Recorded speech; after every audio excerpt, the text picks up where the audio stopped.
نحمدو ونصلی ونسلم علی رسولہ الکریم اما بعد فاعوذ باللہ من الشیطان الرجیم بسم اللہ الرحمن الرحیم فصلی لربک وانحر صدق اللہ العظیم قال اللہ عز وجل فی شان حبیبہ صلی اللہ علیہ وآلہ وسلم ان اللہ وملائکتہ یصلون علی النبی یا ایھا الذین آمنوا صلوا علیہ وسلموا تسلیما اللہم صلی علی سیدنا محمد وآلہ وصحبہ اہل بیت اجمعین۔ اللہ کریم کے فضل اور اس کی توفیق سے آج کا دن عید الاضحیٰ کا دن ہے۔ سب سے پہلے تمام عالم اسلام کو، تمام مسلمان بھائیوں کو بندہ نچیز کی طرف سے عید الاضحیٰ کی مبارک ہو۔ اللہ تعالیٰ کے حضور دعا ہے کہ خالق کائنات تمام عالم اسلام کو اور عالمی انسانیت کو اور اس پوری کائنات کو اللہ تعالیٰ اس بابرکت اور مسرت والے دن میں ہزارہ خوشیاں عطا فرمائے۔ احباب نے اللہ کے حضور اپنی قربانیاں پیش کی ہیں، اللہ تعالیٰ ان کی قربانیوں کو اپنی بارگاہ میں قبول فرمائے۔ قربانی ایک خوبصورت عمل ہے مسلمانوں کے لیے اپنے رب کو راضی کرنے کا۔ تو جن احباب نے قربانی پیش نہیں کی یا نہیں کر سکے کسی وجہ سے، نبی پاک صلی اللہ علیہ وآلہ وسلم کی ذات پر برکات نے اپنی زندگی حیات مبارکہ میں ہمیشہ دو قربانیاں فرماتے، کم از کم ایک قربانی اپنی اور اپنی اہل عیال کی طرف سے، اور دوسری قربانی فرماتے یہ میری امت کی طرف سے ہے۔ تو قربانی کے حوالے سے کچھ عرض کرنا چاہ رہا ہوں کہ قربانی کے میں اپنے عزیزوں کو شامل کیا جائے، اپنے پیاروں کو شامل کیا جائے اور اپنے غرباء مساکین کو شامل کیا جائے۔ اس لیے نبی پاک صلی اللہ علیہ وآلہ وسلم نے فرمایا کہ جانور کے 3 حصے کیے جائیں، اس کے گوشت کے 3 حصے کر کے ایک حصہ اپنے لیے اور دوسرا اپنے عزیز و اقارب کے لیے اور تیسرا غرباء اور مساکین کے لیے۔ اگر اہل و عیال زیادہ ہیں تو 2 حصے بھی رکھ سکتا ہے، اور اس سے بھی زیادہ ہیں تو تینوں کے تینوں حصے رکھ سکتا ہے، لیکن بہتر یہ ہے کہ وہ خود ایک حصہ رکھے، باقی اپنے عزیز و اقارب رشتہ داروں کے لیے تقسیم کرے اور غریب و مسکینوں کے لیے تقسیم کرے، ان کو بھی اپنی اس خوشی میں شامل کرے۔ یہ اسلام کا شعار ہے، یہ اسلام کی اعلیٰ ظرفی ہے کہ وہ اس خوشی کے موقع میں غرباء اور مساکین کو بھی اس میں شامل کرتے ہیں۔ اور میں اپنے دوستوں کو یہ پیغام دینا چاہ رہا ہوں کہ جو قربانی کا جانور ذبح جس سے کروایا جا رہا ہے اور بنوایا جا رہا ہے، وہ جو مزدوری کر رہا ہے اس کو اس اجرت کے ذمے یا اس کی اجرت جو ہے وہ گوشت سے نہیں ادا کر سکتا، وہ اس کی قیمت علیحدہ ادا کرے گا، اور گوشت اگر دینا چاہے تو علیحدہ دے گا، لیکن اجرت میں وہ قربانی کا گوشت نہیں دے سکتا۔ اس کے بعد اس سہانے موقع میں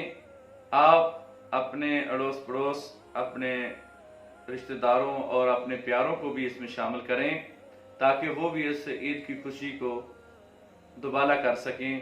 وہ بھی اس خوشی کو انجوائے کر سکیں، وہ بھی اس خوشی سے لطف اندوز ہو سکیں۔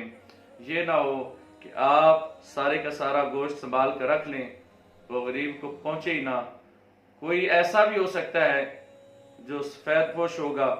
جو دستے دراز نہیں کر سکتا، جو کسی کے ہاں یا کسی سے گوشت نہیں مانگ سکتا، لیکن آپ دیکھیں کہ اس نے اس دفعہ قربانی کا جانور ذبح کیا ہے یا کہ نہیں۔ اگر نہیں کیا تو آپ خود اس کو آسان طریقے سے اس کو گوشت پہنچائیں، یہ بھی ایک بہت بڑی نیکی ہے۔ تو میرے دوستوں، کچھ لوگ ایسے کہتے ہیں، لبرل قسم کے لوگ، وہ کہتے ہیں کہ میں قربانی کا جانور ذبح نہیں کر سکتا یا جانور نہیں لوں گا، میں اتنے پیسوں کا ایک نلکا لگا دیتا ہوں، پمپ لگا دیتا ہوں، یہ فلاں چیز ہے جس سے مخلوق خدا کو فائدہ پہنچے گا۔ لیکن خدا اور اس کا رسول بہتر جانتا ہے کہ کس بات میں مخلوق خدا کو فائدہ ہے۔ دیکھیں ایک جانور کہاں سے شروع ہوتا ہے، جو پرورش کرنے والا ہے اس کو بھی اس کی انکم آ رہی ہے، اور اس کے بعد جو اس کو بیچنے والا ہے اس کو بھی اس کی انکم آ رہی ہے، جو خریدنے والا ہے وہ خرید کر جب گھر لے کے جاتا ہے وہ چارہ خریدتا ہے، وہ تو چارہ بیچنے والوں کو بھی اس کی انکم آ رہی ہے، اور اس کے بعد جو رسی بنانے والا ہے اس کو بھی اس کی انکم آ رہی ہے، جو خل اتارنے والا ہے اس کو بھی اس کی انکم آ رہی ہے، اور اس کے بعد منڈی میں جو لوگ بیٹھے ہوئے انتظامات کر کے اس کو بھی اس کی فائدہ ہو رہا ہے، انکم آ رہی ہے۔ اس کے بعد جو کھل ہے، کھل کے اندر جہاں بیچی جا رہی ہے اور خریدنے والوں کو پرافٹ آ رہی ہے، اور اس کے بعد کارخانے میں کتنے لوگ کام کرتے ہیں ان کو بھی اس کا فائدہ ہو رہا ہے، پھر اس کے آگے بیگ بن رہے ہیں، پرس بن رہے ہیں، جوتے بن رہے ہیں، بنانے والوں کو ان کو بھی اس کا فائدہ ہو رہا ہے، پھر اس کے بعد اس گوشت میں غربا کھا رہے ہیں ان کو بھی فائدہ ہو رہا ہے، اور مساکین کھا رہے ہیں ان کو بھی فائدہ ہو رہا ہے، خود کھا رہا ہے خود کی اپنی ذات کو بھی فائدہ ہو رہا ہے۔ اس لیے ایک قربانی میں کتنے لوگ ہیں جو اس میں شامل ہوتے ہیں۔ تو میرے دوستو، یہ اسلام نے ایک بہت بڑا خوبصورت انتظام کیا ہے عالمی انسانیت کے لیے، اس لیے نبی پاک صلی اللہ علیہ وسلم نے فرمایا قربانی کرو، کیونکہ یہ قربانی ایک ایک بال کے بدلے اللہ تعالیٰ آپ کو نیکیاں عطا فرماتا ہے۔ تو میرے دوستو، جس کے پاس پیسے، سونا، دولت اور جو صاحب نصاب ہے ہونے کے باوجود اگر وہ قربانی نہیں دے رہا تو نبی پاک صلی اللہ علیہ وسلم نے ناراضگی کا اظہار فرمایا وہ میری عیدگاہ میں نہ آئے۔ پتہ چلا کہ نبی پاک صلی اللہ علیہ وسلم اس آدمی سے ناراض ہیں جو صاحب نصاب ہونے کے باوجود قربانی نہیں کر رہا۔ اگر صاحب نصاب ہیں تو میرے مسلمان بھائیوں اس کو قربانی کر لینی چاہیے۔ آج کا دن بھی قربانی کا ہے، کل بھی قربانی کر سکتا ہے اور پرسوں بھی قربانی کر سکتا ہے۔ 3 دن قربانی کے ہیں، آج بھی کرے گا تو زیادہ فضیلت ہے، آج بھی کر سکتا ہے، کل بھی کر سکتا ہے اور تیسرے دن بھی کر سکتا ہے۔ تو اس قربانی کے سہانے موقع پر آپ گوشت کھائیں۔ گوشت کھانا میرے نبی پاک صلی اللہ علیہ وسلم کی سنت ہے۔ گوشت کا شوربہ بنانا اور اس کو پینا یہ بھی میرے نبی پاک کی سنت ہے۔ آپ نے 100 اونٹ ذبح کیا، فرمایا یہ 100 اونٹ کی ایک ایک بوٹی لاؤ اور اس کو پکاؤ، شوربہ بھی بناؤ۔ میرے نبی پاک صلی اللہ علیہ وسلم نے اس شوربہ بھی نوش فرمایا اور بوٹیاں اونٹ کے گوشت کی وہ بھی آپ نے تناول فرمائی۔ تو الہ آباد شریف کنڈیاروں میں آج بھی اجتماعی قربانی ہوتی ہے، ہزاروں کی تعداد میں لوگ اس میں شرکت کرتے ہیں اور وہ گوشت ادھر جمع کرتے ہیں، اور جو مسافر ہوتے ہیں، فقراء آتے ہیں دور دراز سے، اور طلباء جو ہیں ان کے لیے گوشت اکٹھا کیا جاتا ہے، وہ مدارس یونیورسٹی میں بچے کھاتے ہیں، اور جو قربانی کا گوشت وہاں جمع کرواتے ہیں کرتے ہیں ان کو بھی ثواب پہنچتا رہتا ہے۔ میرے دوستو، یہ ایمانی جذبہ ہے، اللہ تعالیٰ دیکھتا ہے کہ یہ میرے نام پہ کیا قربان کر سکتے ہیں۔ دولت جو اللہ اور اس کے رسول سے پیار کرنے والا ہے، محبت کرنے والا ہے، وہ مال، دولت، اپنا وقت، ہر چیز قربان کر دیتا ہے۔ آخر پہ میں یہ عرض کرنا چاہوں گا، حضرت سیدنا ابراہیم علیہ السلام نے اپنے بیٹے کو ذبح کرنے کے لیے مینا کی وادی میں اتر پڑے۔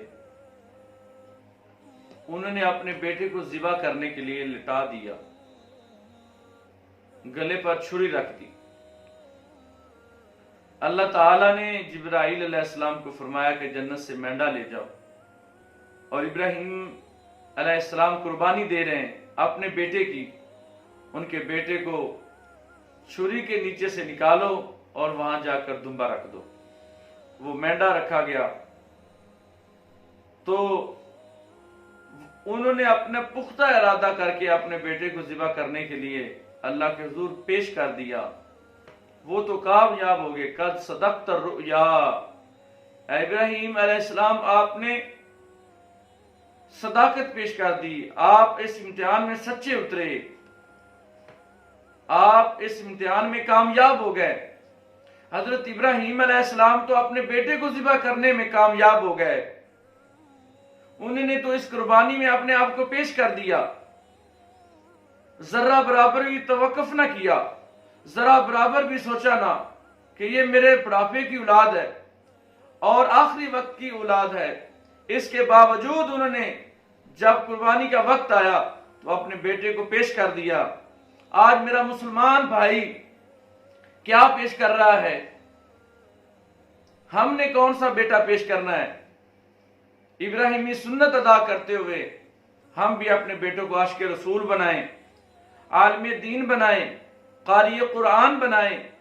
انجینئر بنائیں، پروفیسر بنائیں، لیکچرار بنائیں، اچھا انسان بنائیں جو انسانیت کی خدمت کر سکے، جو رسول اللہ صلی اللہ علیہ وسلم کے دین پر چل کر مخلوق خدا سے پیار کرے۔ آج ہم بھی اچھی ایک یونیورسٹی میں، ایک اچھے ادارے میں اپنی اولاد کو پیش کریں، دین کی خاطر، رسول اللہ صلی اللہ علیہ وسلم کی خاطر، اسلام کی خاطر، دین کی خاطر، اللہ کی رضا کی خاطر۔ ہم بھی اگر اللہ تعالیٰ نے 4 بیٹے دیے ہیں تو کم از کم ایک بیٹا تو اللہ کے نام پر کسی دینی مدارس میں پیش کر دینا چاہیے۔ تو بہترین جو ادارہ ہے، بہترین جہاں بنی نو انسانیت کی تکمیل کی جاتی ہے،